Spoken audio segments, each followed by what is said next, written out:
Hello everyone and welcome back to another Wizard101 video. Today, I decided that I was going to do a video idea I've kind of done in the past, and by kind of, I mean I've kind of done it twice, and that is how long is Wizard101 and how long does it take to beat? Now, I wanted to look at this again and revisit this for a few reasons. First off, I wanted to kind of update the list and make it a bit more accurate to what I think is more correct on average. And I wanted to spend a portion of this video talking about something that I think I see so often that really bothers me that I wanted to kind of talk about and correct. So without further ado, let's get into how long does it take to beat Wizard101. Now, as you know, I love spreadsheets, so I created this handy dandy spreadsheet to my left. You can see it. And what it does is I listed every area that I consider a main area that you need to beat to actually complete the game. I listed the amount of quests in the area, the percentage of completion in total completion when it comes to that world, and then how many hours on average I would say it takes to beat. Some of them are, say, higher than what maybe I could do. Like, I could definitely do a lot of these in less time, but I tried to make it more along the lines of what I think the average person would do. So to get into it, you can see, first off, you have Wizard City.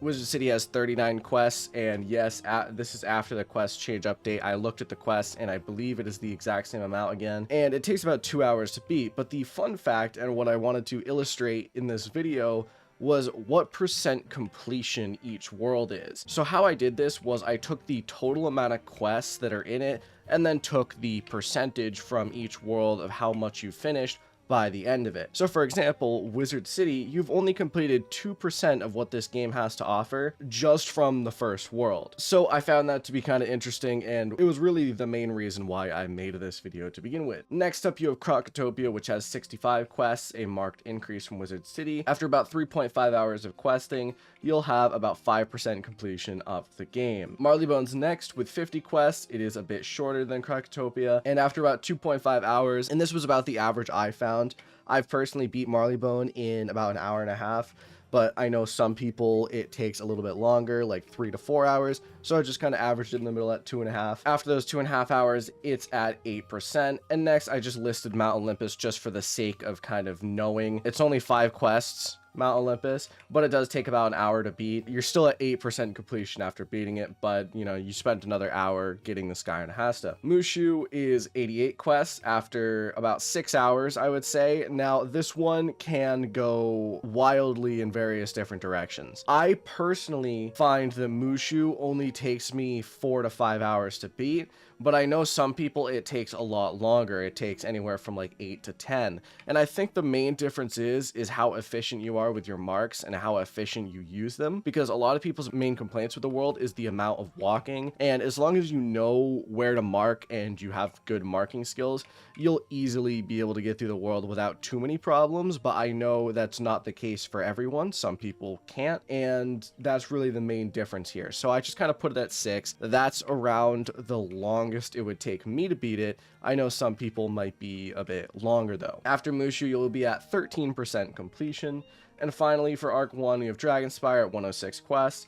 Takes about 12 hours, and after it, you'll be 19%. Now, what I want to talk about here after Arc 1, first off, the amount of hours it takes to beat Arc 1 is about 24 or so hours of in-game time, so not bad, not bad. That's pretty cool. The second thing I want to talk about is quest-wise, Arc 1 is only 20% of the game now, which I think is really funny. Arc 1 feels like a daunting task sometimes, especially if you're restarting, because of how many times I feel like we've all done it. But if you really look at it, Arc 1 is barely any of the game at this point. It is the smallest of the full arcs percent-wise. I mean, obviously Arc 4 not yet, but I have a feeling Arc 4 is going to end up being longer than it in terms of quests anyway. But you can see it's a little bit shorter than what you'd expect, I felt, in terms of number of quests. Next up, you have Grizzleheim and Wintertusk. These ones I just threw in because you really should do them at this point in the list. And that's 68 quests in Grizzleheim for 3.5 hours, I found. This could swing in different directions. I finished it in 2. Could be higher, depends on how well you're doing it. Raven Scar, I found, makes up a solid 50% of these hours, which is really funny because it's like literally one street out of the 4 streets makes up that massive amount. Afterwards, you'll be at 22% completion, and then Winter Tusk with 51 quests at about 5 hours, you'll be at 25. So this is officially the quarter point in the game, is after finishing Winter Tusk and being about level 60. So what I wanted to kind of look at here is that if you're at level 60 out of 150, you're already about 40% of the way through the levels, but in terms of actual quests, you're only 25% of the way through the game. Just found that that was interesting, and it shows how in Arc 2, the number of quests gets massively longer, which you will see here in a second. So Celestia at 95 quests, already pretty high up there. Takes about 10 hours, I found. That's just from me playing it, and you'll be at about 30% completion afterwards. Zafaria's 148, takes about 12 hours at 37% completion. Avalon at 161 quests takes about 16 hours, and from that you'll be at 46% completion. Azteca takes 197 at 25 hours for about 56% completion, and then finally Chrysalis is at 277 quests, 70% completion for about 40 hours of in-game time. Now, some of these are averages, definitely. Like, I could beat Chrysalis in much less time, but most people can't, and if you're soloing or even duoing at that level, you probably can't either. Azteca, similarly, it depends on you as a person and your skill level, and obviously Tartarus is thrown in there. I have that at 4 quests in about 2 hours because Tartarus does take 2 hours even if you do kind of have max levels. And after Arc 2, and what I wanted to illustrate here, is you go from 25% completion at Arc 1 to 70% completion Arc 2. And this really shows, in my opinion, just how much KingsIsle focused on Arc 2 and made the worlds extremely long. And you can see that. The number of quests in Arc 2 alone is in the 700 to 800s, whereas Arc 1 is barely topping 300. It really shows just the sheer number of quests they packed into these worlds, especially Azteca and Chrysalis. Azteca and Chrysalis alone are longer than Arc 1 when put together, and the hours are even longer than that because the bosses and enemies are genuinely difficult. I did find that to be quite interesting. Next up, I threw in Darkmoor there at 6 quests. This takes about 4 hours of completion. Obviously, you have to do part 1, part 2, and part 3 of Darkmoor, and even part 2 alone could take 2 hours plus if you have a bad team. So realistically, there's that. Now we're getting into Arc 3, which is probably my favorite arc, and Arc 3 does have much less quests than Arc 2. They kind of took a step back and went, okay, we're making these worlds too long, let's make them a bit shorter. So Polaris is at 98 quests, takes about 8 hours for about 75% completion. Mirage is 115 quests, takes about 12 hours for 81% completion. Finally, Imperia is at 149 quests, 14 hours about, and is 89% completion. So you can see we're finally getting into kind of the end game in terms of quest completion. Definitely getting there. These hours I found are just what it takes for me to do them at around that level. I just did Imperia the other day, watched a few movies while doing it, and it is kind of how it came out, is about 6 or so movies at about 2 hours led to Imperia being done. So that's kind of around the length that I found. It can be shorter if you have more people or if you're boosting yourself, but that's about at the level what you'd expect, I found. And finally, for the last 2 worlds, we have Caramel at 88 quests for about 8 hours, and these hours are like concrete around what it takes to actually beat, because I have done these multiple times with characters at that level, and this is what it came out to. Lemuria is 101 quests, and it takes about 10 hours. Now what I want to go into is I'm going to predict what I think are going to be the last 2 worlds of Arc 4. The reason why I say 2 is because it was confirmed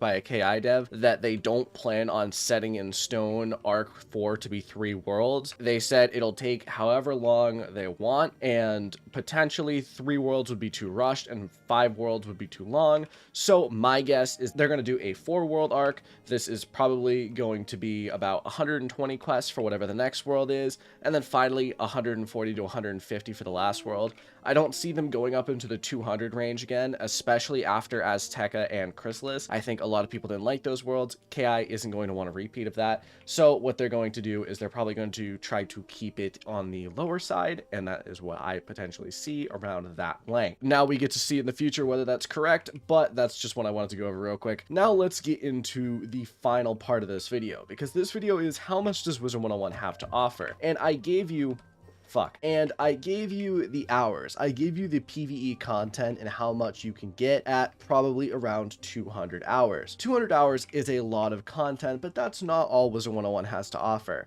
Wizard101 has so much to offer in terms of playtime. 200 hours is the bare minimum. That's just if you're questing to get up to max level. There is so many other things that you could potentially do to lengthen that. First off, I didn't count farming at all in that. Farming for gear and actually getting your gear up to the maximum amount is probably going to take at least another 50 hours of gameplay time, which is a lot. So do keep that in mind. Obviously, it depends on your luck and it depends on you, but I would say that that is around what I would expect in terms of farming, and it could go anywhere from 50 all the way up to, you know, an infinite amount, depending on what you're farming for and how much you're farming. So that is definitely something to take into account. Next up is side activities, like actually getting up a pet, gardening, fishing. All of these things are going to take a long time as well, adding even more to that, and even more on top of that, and in line with the original thing, there are side quests. If you finished every side quest in this game, I'm willing to bet that the in-game time would probably lengthen all the way up to 400 hours. It is that long. That's about what I'm expecting it would be. Then finally, there's obviously PvP content and Beast Moon and Decathlon, all of these side events and activities that KingsIsle's added that could potentially see so many hours in this game. To put it into perspective, and one last thing before I get into what I really want to talk about this video, is my Balanced Let's Play series. My Balanced Let's Play was on a Steam account. It was a completely new account that didn't have any characters at all. When I started my Balanced Let's Play series, I had 0 hours on the Steam game. When I finished it, or when I finished it in quotes, when I left it, I now have 500 hours in game time. From my Balanced Let's Play series alone, from just that one wizard, which is, by the way, still in Polaris, so he's not even done with the game, I have clocked 500 hours in. That is doing a lot of side quests, that's doing the main quest, pet training, farming, all of these things packed into that. That's how much I got out of it. Now, what's the main thing I wanted to talk about this video, and kind of what I really wanted to make this video for is it worth it? Should you buy Wizard101? And should you pay for it? Because this is kind of what sparked this video. I got a comment like 2 weeks ago saying, should I play Wizard101? Is it free? Whatever. They seem to have the misconception that it was free. And then when I said, you know, no, it costs a membership, they got pretty, you know, disappointed and said that this game sucks, never gonna play it. Well, I really want to stress this game has a lot to offer for a lot cheaper than you'd expect. Now, I would like to say, I'm not a proponent of the membership system. Fun fact, I don't actually like having to pay money every single month to continue playing this game. That's not what I like. And to be honest, I pay more than the average person. You may be like, Noah, what? But like, no, I pay for 3 memberships a month. Plus, I'm probably still paying for my Pirate 101 membership, so I'm paying at least $30 a month for this game. What I want to stress is how much you can get out of this game for the bare minimum. If I just bought 1 month of membership right now, I spent $10 on a membership, which is about 1/6 of the total amount the average AAA title game is right now. I could probably get a character into the level 100s, potentially finished with the game. I could make use of that playtime and get them very, very far. And that's not even going on that for 2 months, 3 months, 4 months, you know, there's so much I could do in that period of time. And the reason why I made this video is that you could pay $60 for any average game that's being released now and get maybe 50, 60 hours of playtime. That is probably around what the average most stories are. Jedi Fallen Order, Star Wars, one of the best and most well-received games of 2019, only has about 20 hours of story content. And that lengthens to about 40 to 50 if you try to 100% the game, which I did. This game, for $10,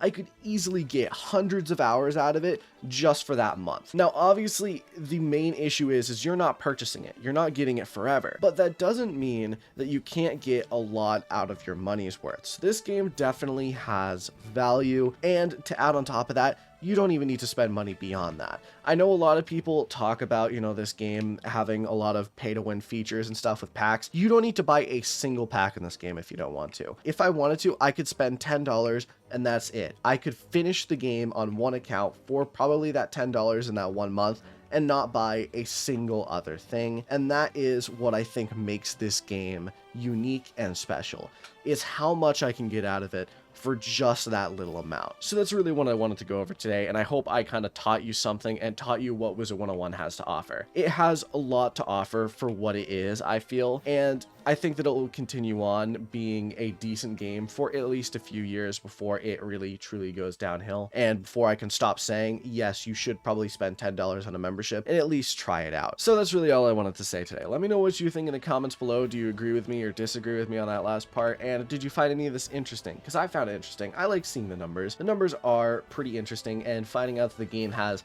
1,911 quests in the main quest line to finish the game is really interesting. So that's it.